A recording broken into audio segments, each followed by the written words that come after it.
So today we are going to revise Act 1, Scene 2 of Julius Caesar. Before starting any scene, we need to know who are the major characters involved, right? And in this scene, हमारे जो major characters हैं, number 1 is of course Julius Caesar और दूसरा है उनकी wife Calpurnia, right? इसके सिवा हमारा जो next character है वो है मार्क एंटनी, जिसको सीजर बार बार एंटोनियस नाम से रेफर करेगा. Okay, and then we have other 2 characters which is Brutus and Cassius. तो ये हमारे मेजर कैरेक्टर्स है इस पर्टिकुलर सीन में. जब हमारा सीन स्टार्ट होता है, how do we see this scene, हम देखते हैं हम वापस से we are present on the street of Rome. So we are on the street of Rome और स्ट्रीट ऑफ रोम में हम देखते हैं कि सीजर है. सीजर अपनी वाइफ कैल्पुर्निया के साथ आया और साथ में उसके क्या है, फॉलोअर्स हैं. कौन है साथ में उसके? फॉलोअर्स हैं जो कि सेलिब्रेट कर रहे हैं. क्या सेलिब्रेट कर रहे हैं? सीजर की विक्ट्री सेलिब्रेट कर रहे हैं ओवर द सन्स ऑफ पॉम्पे. और साथ ही साथ वो लोग सेलिब्रेट कर रहे हैं, आज है 15 ऑफ फेब्रुअरी. उस दिन क्या था? 15 ऑफ फेब्रुअरी. ठीक है, 15 ऑफ फेब्रुअरी को और क्या बोला जाता है? Feast of Lupercal. अब ये फीस्ट ऑफ लुप्रिकल क्या है?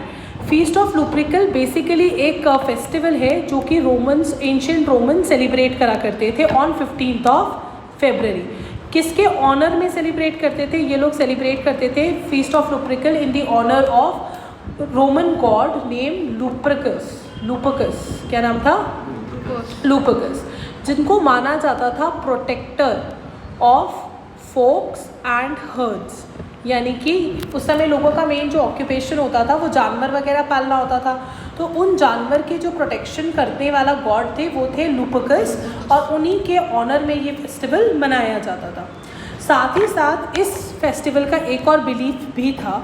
बिलीफ ये था कि अगर इस दिन कोई भी लेडी जिसके बच्चा नहीं हो पा रहा है, any lady who is barren, क्या है वो? बैरन है, that is she is not able to have kids. अगर इस दिन कोई भी होली मैन, उसको एक रेस हुआ करती थी इसमें ना, एक प्रोसेशन हुआ करती थी. अगर उस रेस में अगर कोई भी होली मैन जो है वो उस बैरन लेडी को छू लेता था तो then she can wave off her curse of sterility. What is wave off her curse of sterility? मतलब जो वो बच्चे नहीं पैदा कर पा रही होती थी, जो उसको श्राप था कि वो बच्चे नहीं पैदा कर पा रही है, वो दूर हो जाएगा.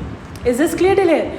तो अब जैसे ही हमारा सीन स्टार्ट होता है तो हम देखते हैं कि जूलियस सीजर अपनी वाइफ कैल्पुर्निया को कुछ बता रहा है. तो वो क्या बताता है कैल्पुर्निया को? वो कहता है कि भाई तुम जो है याद रखना, डू नॉट फॉरगेट दैट जब मार्क एंटनी जो है, मार्क एंटनी कौन था? Mark Antony basically Julius Caesar का एक one of the best friend भी था और he was a Holi man. He was a Holi man, he was like a priest, right? तो ये रन करने वाला था. कहाँ पर रन करने वाला था? वही 15 फेब को फीस्ट ऑफ लुप्रिकल में एक प्रोसेशन, एक रेस होने वाली थी. इसमें मार्क एंटनी पार्टिसिपेट कर रहा था. तो बेसिकली सीजर अपनी वाइफ कैल्पुर्निया को बताता है. सीजर और कैल्पुर्निया के बच्चे नहीं हो पा रहे थे, तो वो अपनी वाइफ को सजेस्ट करता है कि भाई ऐसा है, जब एंटनी जो है अपना वो लेदर का स्ट्रैप लेके दौड़ रहा होगा तो तुम भूलना मत उसके रास्ते में आकर खड़े हो जाना. ठीक है? क्यों खड़े हो जाना? क्योंकि माना जाता था, this was an ancient belief among the Romans that on the feast of Lupercal when the young man ran through the city and any spectator who is touched by and they used to touch the spectators by a leather strap. तो उनके हाथ में क्या होता था? एक leather की strap होती थी जिससे वो क्या करते थे, जो भी देख रहे होते थे उनको टच करते थे. तो जिसको भी अगर मान लेते वो ऐसी लेडी को टच कर लेते हैं जो कि इनफर्टाइल थी, यानी कि जिसके बच्चे नहीं हो पा रहे थे, तो जो उसका कर्स था इनफर्टिलिटी का वो रिमूव हो जाएगा. Is this clear till here? तो क्योंकि इनके बच्चे हो नहीं पा रहे थे तो इसीलिए वो एडवाइस करता है जूलियस सीजर कि आप जो है मार्क एंटनी के रास्ते में खड़े होना मत भूलना. फिर वो बुलाता है एंटनी को भी यही बात बताता है कि भूलना मत कि कैल्पुर्निया को टच करना अपने लेदर स्ट्रेप से मत भूलना. Is this clear till here? अब ये सब चल ही रहा होता है कि इतने में क्या होता है, इतने में सीजर, मतलब बहुत सारी भीड़ इकट्ठा होती है तो भीड़ में से एक आवाज़ आती है एक व्यक्ति की, जो क्या होता है? सूथसेयर. क्या होता है? सूटसेयर, फॉर्चून टेलर। सूटसेयर कौन होते हैं? सूटसेयर वो लोग होते हैं जो आपके फ्यूचर इवेंट्स के बारे में प्रेडिक्ट कर सकते हैं। तो सूटसेयर आता है और वो सीजर को वॉर्न करता है। क्या करता है? वॉर्न करता है। वो वॉर्न करता है सीजर को कि भाई beware of Ides of March. Caesar को वो बिवेयर करता है, beware of Ides of March, यानी कि 15 मार्च के से आप क्या रहे? सावधान रहे। क्यों ऐसा करता है? क्योंकि ऑफकोर्स उस दिन कुछ बुरा होने वाला होता है। क्या बुरा होने वाला था वो हम आगे के सीन्स में पढ़ेंगे। बेसिकली कुछ तो बहुत खतरनाक होगा, हो सकता है सीजर मर भी जाए। इज दिस क्लियर टिल है? तो वो सीजर को क्या करता है? बिवेयर करता है, पर सीजर उसकी वार्निंग को इग्नोर कर देता है। वो कहता है कि ये तो बहुत ही रिडिकुलस सी बात है, और वो उसकी वार्निंग को बहुत ज़्यादा सीरियसली नहीं लेता। इज दिस क्लियर टिल है? ठीक है। अब जैसे जैसे हम सीन हमें आगे बढ़ते हैं तो हम लोग मिलते हैं बाकी दो कैरेक्टर से भी। बाकी दो कैरेक्टर्स हमारे कौन हैं? हमारे बाकी दो कैरेक्टर्स हैं कैसियस और ब्रूटस। तो कैसियस जो है वो बताता है ब्रूटस को about the public state of affairs, कि कैसे लोग जो है वो डरे हुए हैं और किस तरीके से जो है जो सीजर है उसकी पावर्स बढ़ते ही जा रही है, वो इतना ज़्यादा स्ट्रॉन्ग होता जा रहा है, ऐसे तो वो डिक्टेटर बन जाएगा, और मतलब उसके नीचे काम करने से अच्छा मैं तो कहीं विलेज में जाके चला जाऊँ, ऐसा रोमन भी क्या रोमन हुआ। तो वो बड़ा भड़काता है। बेसिकली ब्रूटस कौन होता है? ब्रूटस सीजर का बहुत अच्छा दोस्त होता है, और ब्रूटस एक नोबल मैन होता है रोम का। उसके जो एंसेस्टर्स थे वो बहुत ही, उन्होंने सैक्रिफाइस करा था रोम के लिए और रोम को एक बहुत ही अच्छा प्लेस बनाया था। तो ब्रूटस को भी बहुत ऑनर करा जाता है रोम में। लेकिन कहीं ना कहीं ब्रूटस भी थोड़ा सा एम्बिशियस तो होता ही है। उनके इसके अंदर कहीं ना कहीं ख्याल तो आता ही है कि भाई मैं और सीजर तो एक साथ के थे, मैं तो सीजर से भी बेटर हूँ, तो सीजर इतना ज़्यादा पॉपुलर क्यों है? लेकिन क्योंकि ये ठीक ठाक आदमी था तो इस बारे में ज़्यादा सोच नहीं रहा। लेकिन कैसियस बहुत ही खतरनाक आदमी होता है। ये और ये ऑलरेडी सीजर के खिलाफ एक कॉन्स्पिरेसी कर रहा होता है, षड्यंत्र रच रहा होता है सीजर को मारने का। लेकिन ये बात जानता है कि अगर इसके कॉन्स्पिरेसी में इसने जिसको ब्रूटस को शामिल नहीं किया तो लोग कैसियस के खिलाफ हो जाएंगे और कैसियस को ही मार देंगे। पर अगर ब्रूटस कॉन्स्पिरेसी का पार्ट बन जाता है तो जो भी उनका एक्शन होगा वो राइट और जस्टिफाइड माना जाएगा। इसलिए कैसियस जो है वो इन्फ्लुएंस करने की कोशिश कर रहा है ब्रूटस को, ताकि वो उनकी टीम में शामिल हो जाए। Is this clear? ठीक है। अब जैसे ही सीजर का प्रोसेशन आगे निकलता है, ब्रूटस जो है वो कैस्का एक और कैरेक्टर है, उसको रोक लेता है और उससे पूछता है कि क्या हुआ। तो पता चलता है सीजर को क्राउन ऑफर हुआ था। क्या ऑफर हुआ था? क्राउन ऑफर हुआ था। कितने टाइम ऑफर हुआ था? 3 टाइम्स उसको क्राउन ऑफर हुआ था, और तीनों ही बार सीजर ने उस क्राउन को मना कर दिया था। ठीक है। अब जो कैसियस है वो अभी फिर और भड़का ही रहा है। किसको भड़काता है? वो ब्रूटस को भड़काता है, और ब्रूटस एंड में ही बात बोलता है कि हाँ किसी दिन हम मिलके इस बारे में अच्छे से डिस्कशन करेंगे, जिससे पता चल जाता है कि कहीं ना कहीं ब्रूटस पे भी उसकी बातों का असर हुआ है। Is this clear? तो इस सीन से हम देखते हैं हमारे क्या क्या MCQs आ सकते हैं और क्या क्या क्वेश्चंस आ सकते हैं। ठीक है। तो सबसे पहले हम लोग MCQs देख लेते हैं कि क्या हमारे MCQs आ सकते हैं।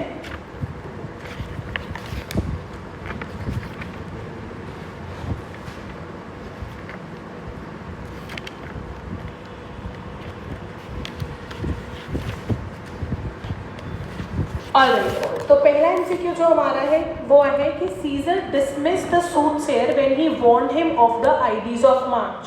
क्या बोला था सीजर ने सूटसेयर को? क्या बोला था? डे ड्रीमर बोला था, सुपरस्टिशियस बोला था, इग्नोरेंट बोला था कि फीबल क्रिएचर? Day dreamer. उसने बोला था डे ड्रीमर। क्या बोला था? Day dreamer. एक क्वेश्चन भी आएगा कि what was Julius Caesar's reaction, ठीक है, to the soothsayer's warning. So we will say that he rubbishes the warning of soothsayer and calls him a daydreamer। क्या बोलते हैं उसको? वो daydreamer। ठीक है। What would happen when Antony would touch Calpurnia during the traditional foot race? She would be cured of insomnia, she would be cured of infertility, she would be cured of epilepsy, she would be cured of timidity, she would be cured of infertility। किस चीज़ का इलाज हो जाएगा? she would be cured of infertility। Is this clear? In this scene, who has been compared to the rider of stubborn horse? किसको माना गया है कि वो बहुत ही स्टर्बन घोड़े का पे बैठने वाला आदमी है? Caesar, Brutus, Cassius, Casca? Caesar. Scissor.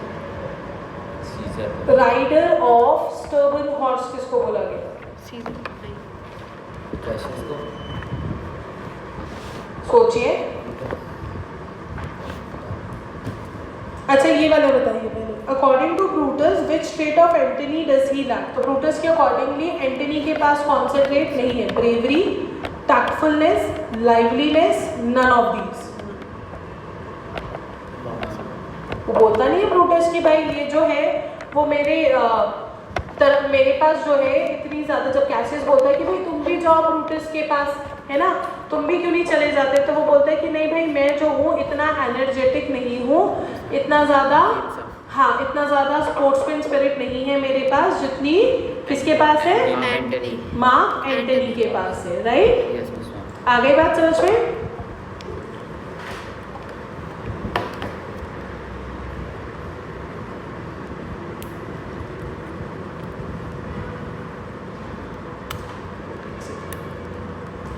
Alright, आगे हम बढ़ते हैं तो हम देखते हैं कि हमारा और क्या क्वेश्चंस इस सीन में से आ सकते हैं। तो पहले हम वर्कबुक के फटाफट से एमसीक्यूज खत्म कर लेते हैं और उसके बाद हम इसके इंपॉर्टेंट क्वेश्चंस देखेंगे। Is this clear? तो कौन सा ट्रेट बोला जाएगा इसमें? आंसर क्या होगा हमारा? टैक्टफुलनेस। क्या आंसर होगा? Tactfulness. Is this clear till है? और हमारा जो इससे पहले क्वेश्चन था, according to Brutus which trait Antony does in the scene who has been compared to the rider of stubborn horse, किसको बोला गया है? Rider of stubborn horse Cassius को। किसको बोला गया है? कैसियस को, सीजर को नहीं, कैसियस को। Is this clear? Alright, what did Cassius accuse Brutus in this scene? Brutus को क्या बोला था? Being unfriendly towards him. क्या आरोप लगाया था कैसियस ने ब्रूटस के ऊपर कि तुम मेरे साथ अनफ्रेंडली हो, बहुत बिजी रहते हो, बहुत सेल्फिश हो गए हो या बहुत इरैशनल हो? Being too busy. Being too busy, उसने कहा कि तुम बहुत ज़्यादा बिजी रहते हो। What reason did Brutus give for unfriendly nature towards Cassius? तो ब्रूटस ने क्या कहा कि मैं आजकल अनफ्रेंडली क्यों हूँ? क्योंकि ट्रायम्फ रिटर्न ऑफ सीजर, क्योंकि वो विक्ट्री ऑफ सीजर से परेशान था। His own conflicting emotions, fear of losing his freedom, none of the above. Answer will be his own conflicting emotions. उसने बोला नहीं था कि भाई मैं तुम्हें क्या बताऊँ, मैं तो खुद ही अपने इमोशंस में आजकल मैं अपनी वजह से ही बहुत ज़्यादा परेशान हूँ। What is meant by age yoke as spoken by Cassius? Age yoke का मतलब क्या होता है? Operation under Caesar's rule, age of burden and monarchist, era of republicanism, none of the above.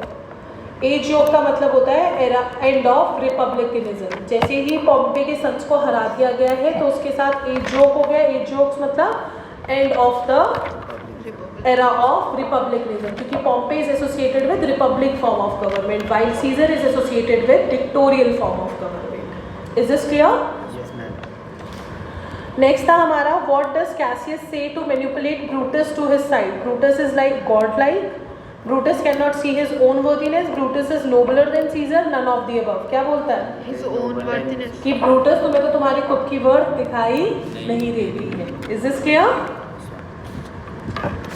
Next is to all the rout, then hold me dangerous. What is meant by rout and whom does it hold dangerous? Rout का मतलब क्या होता है? Mob. Rout का मतलब क्या होता है? Mob, यानी कि भीड़। और dangerous किसके लिए बोला गया है? कैसियस के लिए। किसके लिए बोला गया है? Is this clear? For whom does Brutus say I love him well? Antony, Cassius, Cascus, Caesar. Antony. Which virtue of Brutus is Cassius talking about in the scene? He loves Caesar more than himself. He loves honor more than he fears of death. He prefers death more than money. None of the above. वो कहता है he loves honor more than he fears death. मेरे लिए मेरी इज्जत मेरी जिंदगी से भी ज़्यादा प्यारी है। तो ऐसी किसी के नीचे जिंदगी जीने से अच्छा तो मैं मर जाऊं। इज दिस क्लियर है? अच्छा ये बताइए हमें कि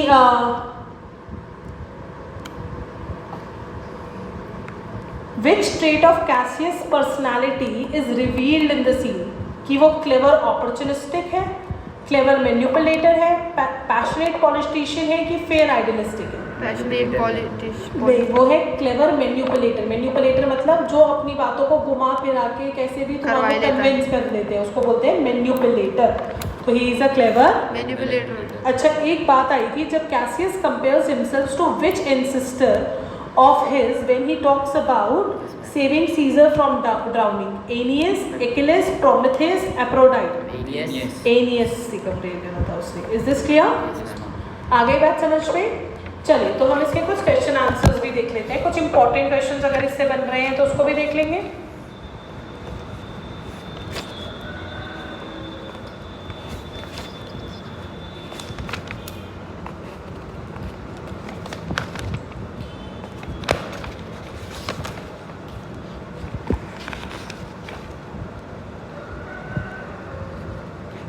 अच्छा, इसका मतलब बताओ, what is meant by prodigies in act 1 scene 2 of the play? Unnatural event, storms, fire, accident. Unnatural event.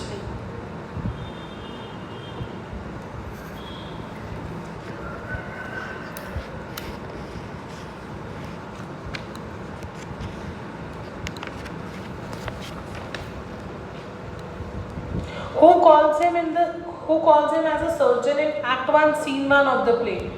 Soothsayer, cobbler, carpenter, tribune. Cobbler. Okay.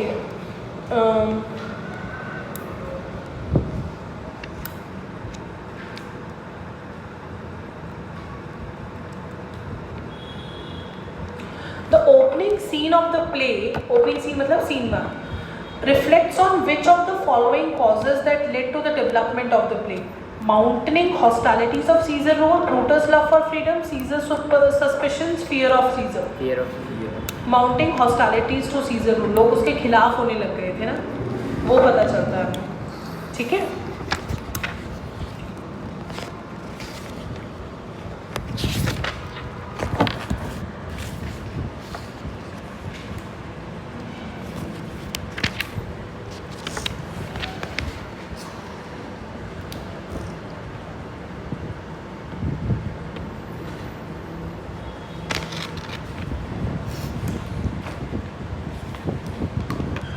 Alright.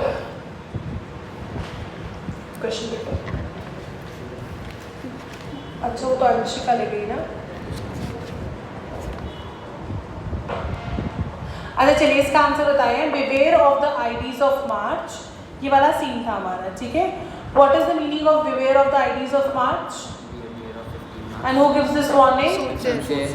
And what is the significance of this warning? Beware of IDs of March is a warning that the soothsayer gives to Caesar, referring to the date of 15th of March. ठीक है, why is it significant? It is significant in the play because it foretells us about the assassination of Caesar that is going to take place on the 15th of March. Is this clear? Caesar का reaction कैसा था soothsayer को? Caesar's initial reaction to the soothsayer warning is dismissive, dismiss कर देता है उसका reaction. He called soothsayer a day dreamer and continues on with his day. इससे हमें क्या पता चलता है? Caesar's arrogance and disregard for the warning of the others सभी के बारे में। Is this clear?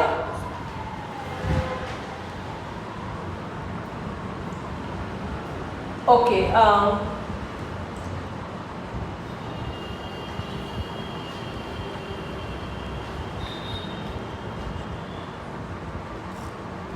अच्छा, एक सीन आता है जिसमें कैसियस जो है वो बता रहा होता है, वो अपने आप को कंपेयर करता है the old Anchises bear from the timber, जिसमें वो बताता है कि कैसे एक बारी जो सीजर और उसके बीच में बेट लगी थी कि टिम्बर रिवर जो थी, जो वो अपने पूरे हाई पे थी, उस रिवर को क्रॉस करके जाना था और इन दोनों के बीच में शर्त लगी सीजर और कैसियस के बीच में कि कौन शोर तक पहुँचेगा। तो सीजर ने चैलेंज करा था कैसियस को और कैसियस ने बिना सोचे जंप लगा दिया और वो आगे बढ़ने लगा, पर सीजर जो है वो बीच में ही क्या होने लग गया था? ड्राउन होने लग गया था। Is this clear in here? और वो अपनी जान के लिए बता रहा था, तब कैसियस ने उसको बचाया था। Is this clear? तो इसमें बताइए एनियस कौन था? एनियस, ध्यान रखिए कि एनियस कौन था। एनियस was a legendary hero of Troy. He was a legendary hero of Troy. ठीक है, He is a legendary hero of Troy who fled the burning city and traveled to Italy when he found a new city and later became Rome. तो वो Italy से चला गया था Troy से और फिर वो कहाँ गया, उसने एक नया शहर बसाया था जिसका नाम क्या बना, रोम।